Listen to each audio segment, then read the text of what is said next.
നമസ്തേ. ബോധിധർമ്മ യോഗ ചാനലിന്റെ ഇന്നത്തെ എപ്പിസോഡിലേക്ക് ഏവർക്കും സ്വാഗതം. ഇന്ന് ഞാൻ നിങ്ങളെ പരിചയപ്പെടുത്തുന്ന ആസനം വക്രാസനാണ്. വക്രാസനം ചെയ്തതിന് ശേഷം അതിൻ്റെ ഗുണങ്ങൾ എന്തൊക്കെയാണെന്ന് നമുക്ക് നോക്കാം. വക്രാസനത്തിനായി തയ്യാറെടുക്കാം. ഇരു കാലുകളും നീട്ടിവെക്കുക. വലതുകാൽ മുട്ട് മടക്കി ഇടതു തുടയുടെ അടുത്ത് തറയിൽ കുത്തിവെക്കുക. വലതു കൈ പുറകിൽ ശരീരത്തിന് സപ്പോർട്ടായിട്ട് കൊടുക്കുക. ശ്വാസം എടുത്തുകൊണ്ട് ഇടതു കൈ മുകളിലേക്ക് ഉയർത്തുക. ഇടതു കൈ മസിൽ ചെവിയോട് ചേർന്ന് നിൽക്കട്ടെ. ശ്വാസം പൂർണ്ണമായി ഉള്ളിലായിരിക്കും ഇപ്പോഴുണ്ടാവുക. ശ്വാസം വിട്ടുകൊണ്ട് വളരെ സാവധാനം ഇടത് കൈകൊണ്ട് വലത് കാലിന്റെ ആംഗിൾ പിടിക്കുക. ഒരു ദീർഘശ്വാസം ഉള്ളിലേക്ക് എടുക്കുക. ശ്വാസം വിട്ടുകൊണ്ട് വളരെ സാവധാനം വലത് തോളിന്റെ മുകളിലൂടെ പുറകോട്ടേക്ക് നോക്കുക.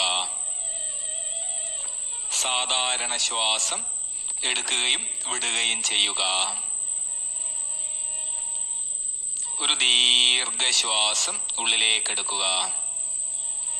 ശ്വാസം വിട്ടുകൊണ്ട് നേരെ നോക്കുക.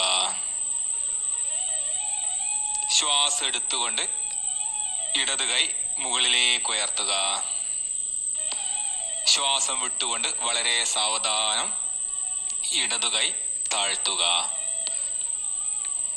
വലതുകാൽ നേരെ വെക്കുക.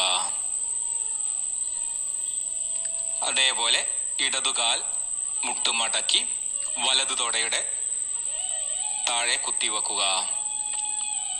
ഇടതുകൈ ശരീരത്തിന്റെ പുറകിൽ സപ്പോർട്ടായി കൊടുക്കുക. ശ്വാസം എടുത്തുകൊണ്ട് വലതുകൈ മുകളിലേക്ക് ഉയർത്തുക. വലതുകൈ മസിൽ ചെവിയോട് ചേർന്ന് നിൽക്കട്ടെ. ശ്വാസം വിട്ടുകൊണ്ട് ഇടതുകാൽ മുട്ട് ചുറ്റി ഇടതുകാലിന്റെ ആംഗിൾ പിടിക്കുക.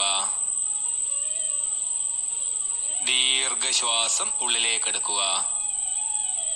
ശ്വാസം വിട്ടുകൊണ്ട് ഇടത് തോളിന്റെ മുകളിലൂടെ പുറകോട്ടേക്ക് നോക്കുക. സാധാരണ ശ്വാസം എടുക്കുകയും വിടുകയും ചെയ്യുക.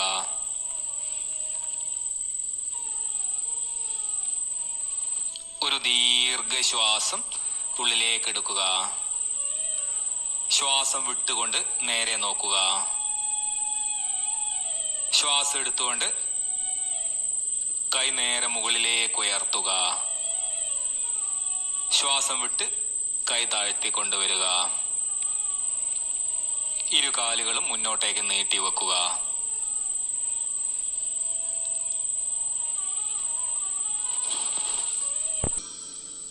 വക്രാസനത്തിന്റെ ഗുണങ്ങൾ എന്തൊക്കെയാണെന്ന് നമുക്ക് നോക്കാം.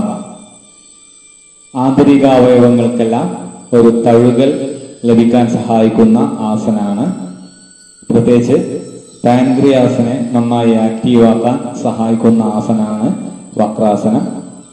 അതുവഴി പ്രമേഹ രോഗം മാറാൻ സഹായിക്കുന്ന ആസനങ്ങളിൽ ഒന്നാണ് വക്രാസനം. നട്ടലിന്റെ ഫ്ലെക്സിബിലിറ്റി വർദ്ധിപ്പിക്കാൻ സഹായിക്കുന്ന ആസനമാണ് വക്രാസനം. ഇന്നത്തെ ഈ എപ്പിസോഡ് എല്ലാവർക്കും ഇഷ്ടപ്പെട്ടെന്ന് കരുതുന്നു. ഇഷ്ടപ്പെട്ടെങ്കിൽ ഈ ചാനൽ സബ്സ്ക്രൈബ് ചെയ്യുകയും ലൈക്ക് ചെയ്യുകയും നിങ്ങളുടെ സുഹൃത്തുക്കൾക്ക് ഈ വീഡിയോ ഷെയർ ചെയ്യുകയും ചെയ്യുക. നാളെ വീണ്ടും പുതിയൊരാസനവുമായി നമുക്ക് വീണ്ടും കാണാം. നന്ദി, നമസ്കാരം.